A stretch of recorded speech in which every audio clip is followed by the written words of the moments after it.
Let's bring on board Nitin Gokhale, National Security Analyst as well, to talk a little bit more about these latest developments. Thank you so much for taking time out.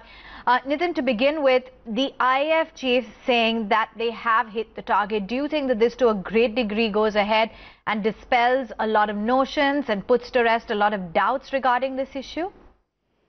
It indeed does.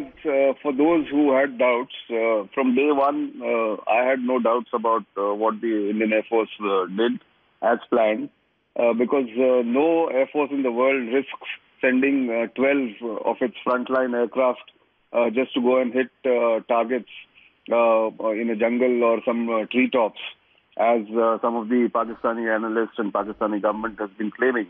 So there was no doubt about it, but I'm glad he's gone on the record to say that they hit the target, and therefore this should now end the debate whether the target was hit or not. Okay. They've also, the IAF Chief, in some of the recent comments made, said that the casualty figure in the airstrike on Balakot camp will be given by the government. So do you think it's fair to wait for more clarity from the government on more details with respect to the casualties? I think so. He's right, because the casualty figures, obviously the Air Force planes did not stop there to photograph or take proof of what was the damage.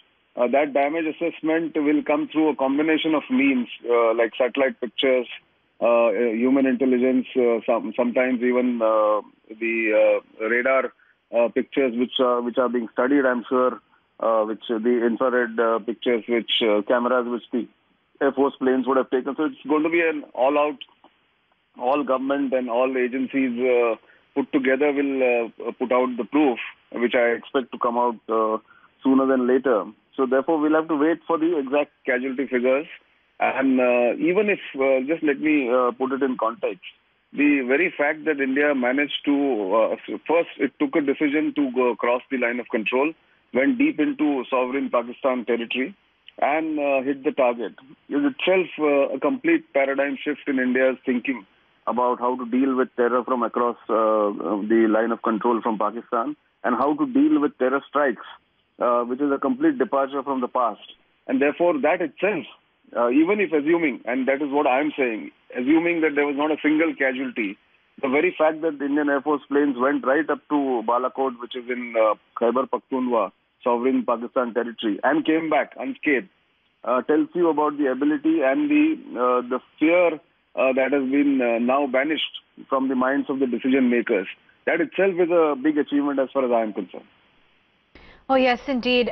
Just to take that forward, India has made it stand very clear, and they said that no dialogue now with Pakistan will be held until we have some, concrete action taken against the terrorists.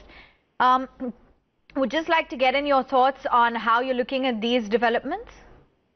Well, this stand again is not new. I think at least this government for the last 4.5 years has made it clear that terror and talks cannot go together, and therefore it has refrained from talking to Pakistan, despite a lot of calls from within the country and outside to resume dialogue with Pakistan. But this government is very clear that it will not talk to Pakistan until it takes demonstrable, credible action against terrorist groups, their infrastructure and their leaders, and stops terror from being exported from Pakistan into India.